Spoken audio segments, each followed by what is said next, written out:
नमस्कार. मी भाऊ तोरसेकर. तुम्ही बघत आहात प्रतिपक्ष. मित्रांनो, तुम्हाला माहिती आहे की 8 फेब्रुवारीला पुण्यामध्ये जयपूर डायलॉग्स या संस्थेतर्फे एक मोठं संमेलन एक दिवसाचं घेण्यात आलं होतं. तसं बघायला गेलं तर जयपूर डायलॉग्स ही राजस्थानमधली जयपूरची संस्था आहे. त्यांचं एक यूट्यूब चॅनेल आहे. पूर्व सनदी अधिकारी संजय दीक्षित यांच्या पुढाकाराने ही संस्था चालवली जाते आणि त्यांच्या यूट्यूब चॅनेलवर मी अनेकदा सहभागी व्हायचो.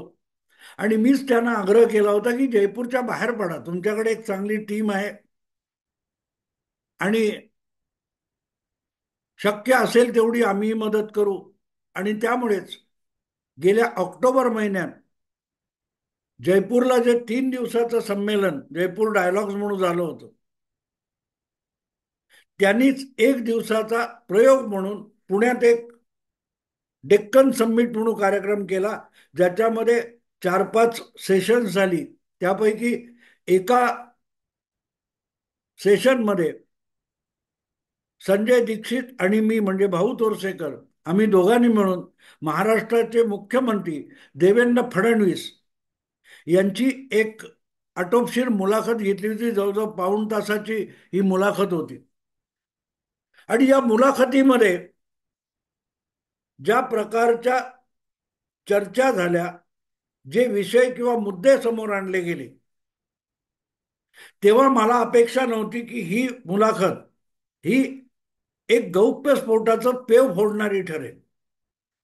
एक कारण सरळ होतं मित्रांनो, की गेली 5 वर्ष म्हणजे 2019च्या विधानसभा निवडणुकीचे निकाल लागल्यानंतर आणि त्या निकालातून शिवसेना भाजप युतीला अतिशय स्पष्ट आणि निर्विवाद असं बहुमत मिळाल्यानंतर उद्धव ठाकरे यांनी 1 तासाच्या आत, निकाल लागल्यानंतर 1 तासाच्या आत युती तोडल्याची घोषणा केली.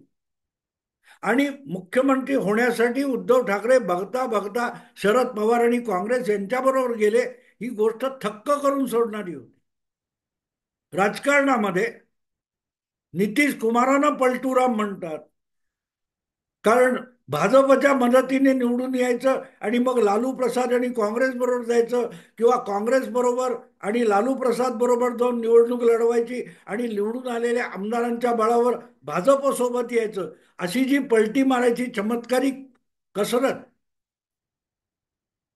नितीश कुमारांनी केली होती, त्यासाठी त्यांना पलटूराम म्हटलं जातं.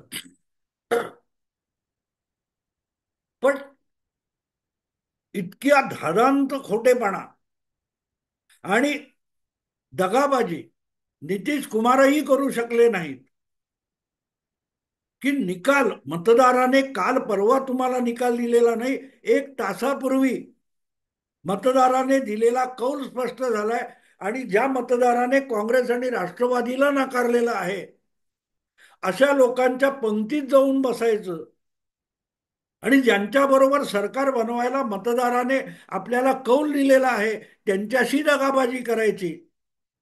इतका मोठा घातपात भारतीय राजकारणामध्ये जवळपास कोणीही कधी केलेला नाही. उद्धव ठाकरे दुसऱ्यांना गद्दार गद्दार म्हणतात, पण भारतीय राजकारणामध्ये किंवा भारतीय लोकशाहीच्या राजकारणामध्ये उद्धव ठाकरे यांच्या इतका मोठा घातपाती आणि दगाबाज कोणीही झाला नसेल. कारण हा पहिला नेता असा आहे, उद्धव ठाकरे हा भारतीय राजकारणातला पहिला असा नेता आहे की मतदारांचा कौल या बाजूला मागतो आणि तो कौल हाती आल्यानंतर 1 मिनिटामध्ये सिनेमातल्या एखाद्या खलनायकाला लाजवेल अशा परिस्थितीत म्हणतो की मी तिकडे चाललो. एवढा दगाबाज कोणी नसेल. निकालानंतर मतदाराची मतमोजणी संपल्यानंतर, आणि म्हणून मला हे कुतूहल होतं की जे उद्धव ठाकरे गेल्या 2.5-3 वर्षापासून एकनाथ शिंदे आणि देवेंद्र फडणवीस यांच्यावर आग पाखड करताना खोकेबाज गद्दार गद्दार गद्दार अशा गर्जना करत असतात, ते उद्धव ठाकरे यांनी मतमोजणीनंतर एका तासामध्ये आपला पवित्रा इतका टोकाचा दुसरा कसा बदलला, की ज्यांना मतदाराने नाकारून एक तास सुद्धा झालेला नाही, त्यांच्या गळ्यात गळे घालण्या इतका दगाफटका उद्धव ठाकरे का करू शकले आणि कसे करू शकले, हा प्रश्न खरं तर संपूर्ण माध्यमांना पडला पाहिजे. जे उठता बसता नितीश कुमारला पलटूराम म्हणतात, एकनाथ शिंदेना गद्दार खोकेबाज म्हणतात, त्या पत्रकारांनी हा प्रश्न उद्धव ठाकरे संजय राऊत यांना का विचारला नाही, की अशी कुठची तुमच्यावर आभाळ कोसळलं होतं की तुम्ही मतदारांशी दगाबाजी केली, मतदारांशी दगाबाजी केली. तुम्हाला जर एकत्र निवडणूक लढवून मतदाराने कौल दिला होता, तर मग मतदाराने नाकारलेल्याबरोबर तुम्ही गेलातच कसे. आणि जे काय कारण तुम्ही सांगता की 2.5 वर्षाच्या मुख्यमंत्री पदाचं दिलेलं वचन पाळलं नाही, तर वचन न पाळलं जाण्याचा पुरावा काय, हा पुरावा पत्रकारांनी मीडियाने मागायला पाहिजे होता. तो मागितला गेला नाही. तर तोच प्रश्न मी त्या डेक्कन समिटमध्ये देवेंद्र फडणवीसांना थेट 1-to-1 विचारला. निकाल लागल्यानंतर अवघ्या 1 तासामध्ये उद्धव ठाकरे मी दुसऱ्या टोकाला जाईन म्हणतात.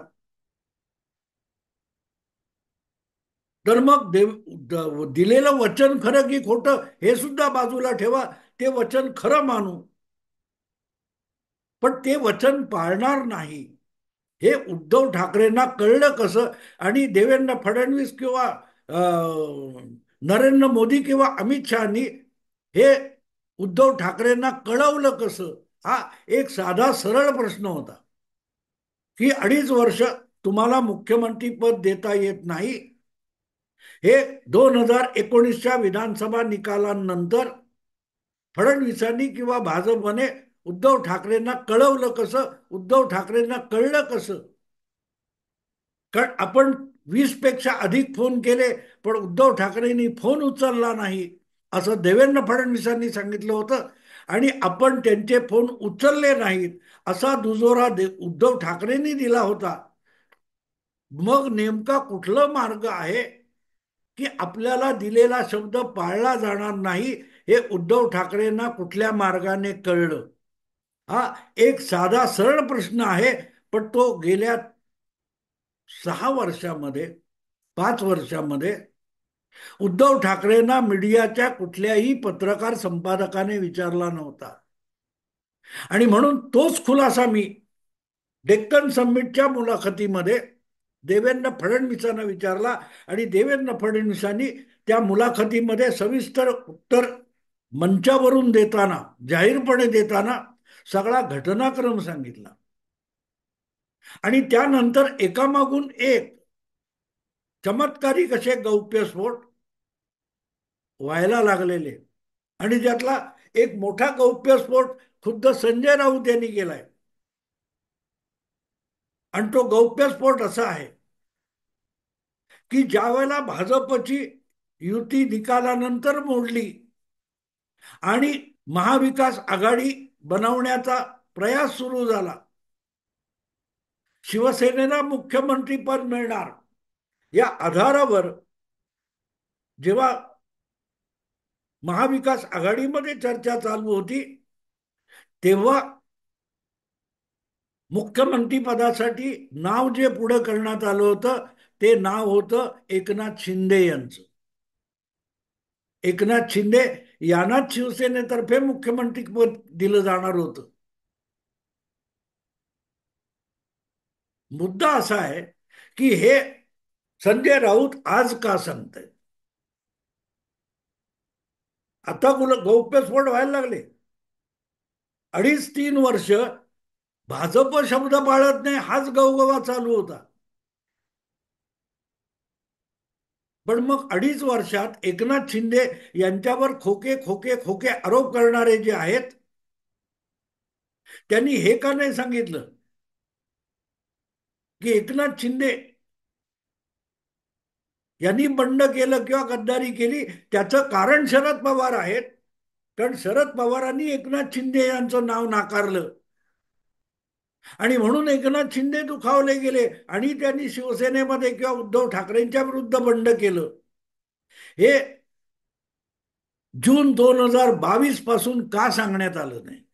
संजय राऊत आज जो गौप्यस्फोट मोठा करतात की मुख्यमंत्री एकनाथ शिंदेनाच करायचं होतं, हे संजय राऊत आज सांगतात. पण मग हे जून 2022 पासून गेली 2.5-3 वर्ष का सांगितलं नव्हतं? कारण हे धादांत खोट आहे. एकनाथ शिंदे यांचं नाव कधीही मुख्यमंत्री पदासाठी अखंड शिवसेनेमध्ये घेतलं गेलेलं नव्हतं.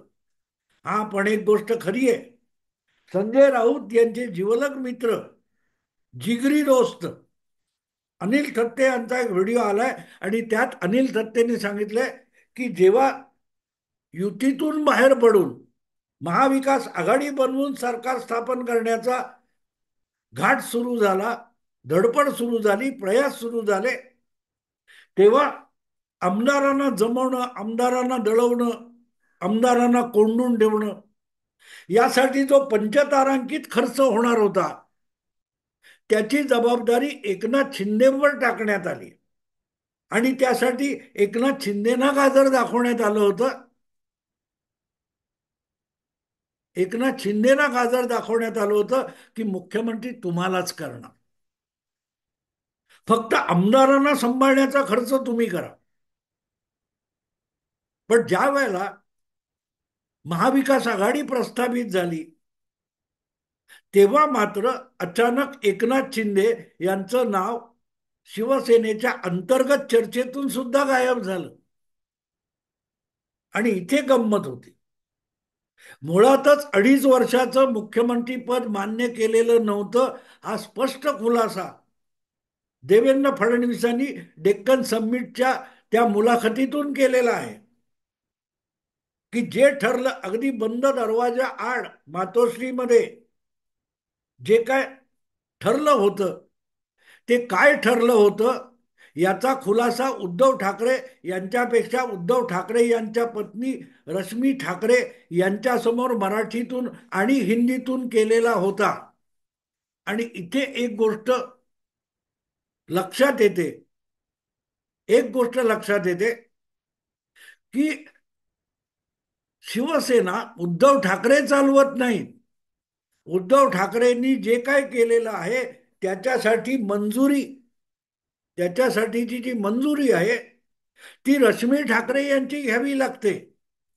त्यामुळे बंद दरवाजा आड अमित शहा आणि उद्धव ठाकरे यांच्यात जे काय ठरलं होतं आणि परत एकदा 2019च्या लोकसभा विधानसभा निवडणुकांमध्ये शिवसेना भाजप युती करायची, तर त्यासाठी कुठच्या अटी शर्ती ठरलेल्या आहेत आणि काय पत्रकार परिषदेत सांगायचंय हे पत्रकारांना सांगण्याच्या आधी देवेंद्र फडणवीसांनी रश्मी ठाकरेंना सांगितल्या होत्या आणि नुसत्या मराठीत सांगितल्या नव्हत्या, हिंदीत सुद्धा सांगितल्या होत्या आणि नंतर तीच ते पत्रकारांसमोर वाजवली असंही देवेंद्र फडणवीस म्हणतात. आता इथे देवेंद्र फडणवीस किती खरं बोलतात किती खोटं बोलतात याचा पुरावा शोधायचा असेल तर मग संजय राऊत यांचे जिगरी मित्र अनिल थत्ते सुद्धा सांगतात की ज्या वेळेला मुख्यमंत्री पदाचा विषय फायनल झाला त्याच्या आधी खुद्द उद्धव ठाकरे सोडून दुसऱ्या कोणाचंही नाव घ्यायचं नाही अशी सक्त वॉर्निंग आणि तंबी रश्मी ठाकरे वहिनी साहेब यांनी आपल्या सगळ्या नेत्यांना दिली होती. याचा काय तो गौप्यस्फोट अनिल थत्तेंनी केलेला आहे. आणि अनिल थत्ते तर सदोदित संजय राऊत म्हणजे आपला जिगर का तुकडा वगैरे सांगतात. त्यामुळे अनिल थत्तेवर अविश्वास दाखवता येत नाही, कारण अनिल थत्ते खोटं बोलतायत असं संजय राऊतने एकदाही सांगितलेलं नाही. आणि म्हणून एक गोष्ट लक्षात येते की आजची जी शिवसेना आहे किंवा उद्धव ठाकरे मुख्यमंत्री झाले तेव्हाची शिवसेना असो, ती उद्धव ठाकरे चालवत नाहीत, रश्मी ठाकरे चालवतात, इतकाच त्याचा अर्थ होतो. अनिल थत्ते आणि तुमचे देवेंद्र फडणवीस या दोघांच्या वक्तव्यामधलं एक साम्य लक्षात घेतलं पाहिजे, की आजची उभाठा शिवसेना असो किंवा 2022 पूर्वीची अखंड शिवसेना असो, बाळासाहेबांच्या नंतरची शिवसेना जी आहे, ज्याचे पक्षप्रमुख म्हणून उद्धव ठाकरे काम करतात, त्या शिवसेनेची सगळी सूत्र रश्मी ठाकरे यांच्या हाती आहे. आणि म्हणून जे रश्मी ठाकरेंना मंजूर असेल तेच शिवसेनेत चाललं होतं. आणि त्यामुळे जर एकनाथ शिंदे यांनी बंड केलं असेल, 40 आमदारांनी बंड केलं असेल, तर ते उद्धव ठाकरे यांच्या विरोधातलं बंड नाही, तर ते रश्मी ठाकरे यांच्या विरोधातलं बंड आहे. आणि ही बाब विसरून चालणार नाही, ही लक्षात घेतली पाहिजे, ती समजून घेतली पाहिजे, ती समजून घेतली पाहिजे. आणि एकामागून एक किती गोष्टी यायला लागल्यात बघा. देवेंद्र फडणवीसांना डेक्कन समिटमध्ये मी एक मुख्याचा प्रश्न विचारला, की तुम्ही कुठल्या मार्गाने शिवसेनेला मुख्यमंत्री पद देणार नाहीत हे कळवलं. तुम्ही त्यांना व्हॉट्सअप पाठवला, ईमेल पाठवला, की काय केलं? कारण फोन तर उद्धव ठाकरे उचलत नव्हते. आणि इथे एक गोष्ट लक्षात येते, की युती मोडणारे सुद्धा उद्धव ठाकरे नव्हते, तर युती मोडण्याचा निर्णय सुद्धा रश्मी ठाकरे यांनीच घेतलेला होता. या निष्कर्षाबरोबर आपण येऊ शकतो. प्रश्न असा आहे, संजय अनिल थत्तेंनी आणखीन एक गौप्यस्फोट केलाय, की महायुती मोडून महाविकास आघाडी बनवताना शरद पवारांना एकनाथ शिंदे विषयी आक्षेप नव्हता. आक्षेप होता तो देवेंद्र फडणवीसांविषयी. आणि देवेंद्र फडणवीस मुख्यमंत्री व्हायला नकोत, तर महाविकास आघाडीत शिवसेनेचा मुख्यमंत्री संजय राऊत यांना करावं, ही शरद पवारांची कल्पना होती, आयडिया होती. त्यामुळे उद्धव ठाकरे हे नाव अचानक कुठून आलं, याचं उत्तर शोधलं पाहिजे. पण ते उत्तर शोधलं जाणार नाही, कारण सगळ्यांना इतकी सहानुभूती आहे उद्धव ठाकरेंविषयी, की उद्धव ठाकरेंना सरळ सोट एक साधा प्रश्न विचारला जात नाही, की तुम्हाला मुख्यमंत्रीपद शिवसेनेला देणार नाही हे भाजपने कुठच्या मार्गाने सांगितलं? फोन केला, निरोप्या पाठवला, ईमेल केली, व्हॉट्सअप पाठवलं, काय केलं? कुठच्या मार्गाने उद्धव ठाकरेंना हा मेसेज मिळाला, की भाजप त्यांना मुख्यमंत्री पद किंवा शिवसेनेला मुख्यमंत्री पद द्यायला तयार नाही? गोलमाल आहे, सगळा गोलमाल. आणि जेव्हा माणूस दादांचं खोटं बोलायला लागतो, ते एक खोटं पचतं असं दिसलं, की तो अधिक हावरेपणाने अधिकाधिक खोटं बोलायला लागतो. आणि याच्यासाठी तुम्हाला साक्षीदार पाहिजे असेल, तर काल परवा ज्यांची उबाटा शिवसेनेच्या प्रवक्ते पदावरून हकलपट्टी करण्यात आली, त्या किशोर तिवारी यांच्या काय त्या मुलाखती वगैरे बघितल्या तर तुम्हाला कळेल, की आज उबाठा शिवसेना ही सर्कस बनून गेलेली आहे. तिथे कोणाचं काय चालतं याचा कोणालाच पत्ता नाही, असं हे कालपर्यंत हिरिरीने पक्षाची बाजू मांडणारे प्रवक्ते सांगतात. या पक्षाला भवितव्य नाही असं सांगणारा प्रवक्ता पुढे येतो. यापेक्षा उबाटा शिवसेनेची दुर्दशा किती झाली आहे हे वेगळं सांगण्याची गरज नाही. पण एक गोष्ट आहे, एक गोष्ट आहे, की डेक्कन समिटमध्ये, अर्थात त्या सगळ्या अनेक मराठी चॅनेलनी तर ते लाईव्ह दाखवलं, ती मुलाखत हिंदीत असून मराठी चॅनेलवाल्यांनी लाईव्ह दाखवलं होतं. जो प्रश्न मी देवेंद्र फडणवीसांना विचारला, तो मोक्याचा होता, कारण तो विचारला जाणं आवश्यक होतं. जे 2.5-3 वर्ष शरद पवार आणि उद्धव ठाकरे आणि संजय राऊत यांनी मिळून खोटं नाटं राजकारण केलं होतं, त्याचा पर्दाफाश करणारा तो एकमेव प्रश्न असा होता, की कुठल्या मार्गाने उद्धव ठाकरेंना कळलं की त्यांना भाजप मुख्यमंत्रीपद देणार नाही. गौप्यस्फोट पुढे होत राहणार आहे. हळूहळू एक एक करत ते प्रवक्ते बाहेर पडणार आहेत, नेते बाहेर पडणार आहेत. किशोर तिवारी या प्रवक्त्याने जाहीरपणे सांगून टाकले की आत्ता मी 1% बोलतोय, अजून 99% बोलणार आहे.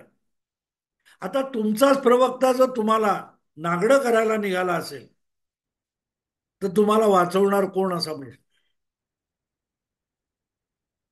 8 फेब्रुवारी 2025च्या डेक्कन समिटमध्ये हा प्रश्न मी विचारला आणि त्यानंतर एकामागून एक गौप्यस्फोटांचं पेव फुटलेलं आहे. आणि जितक्या ह्या गोष्टी बाहेर येतील, जितक्या या गोष्टी बाहेर येतील, तितकं कोण खोके घेतो, कोण पेट्या होतो, कोण कंटेनर घेतो, असं वस्त्रहरण होत जाणार आहे. पण एक गोष्ट साफ आहे की डेक्कन समिटच्या त्या देवेंद्रच्या मुलाखतीनंतर शिवसेनेच्या, उबाठा शिवसेनेच्या वस्त्रहरणाला आरंभ झालेला आहे. पुढच्या काळामध्ये मशाल कधी विझून जाईल हे सांगणं अवघड आहे. मित्रांनो, आता इथेच थांबतो. आवडलं लाईक करा, शेअर करा आणि प्रतिपक्षाला सबस्क्राईब करा. नमस्कार.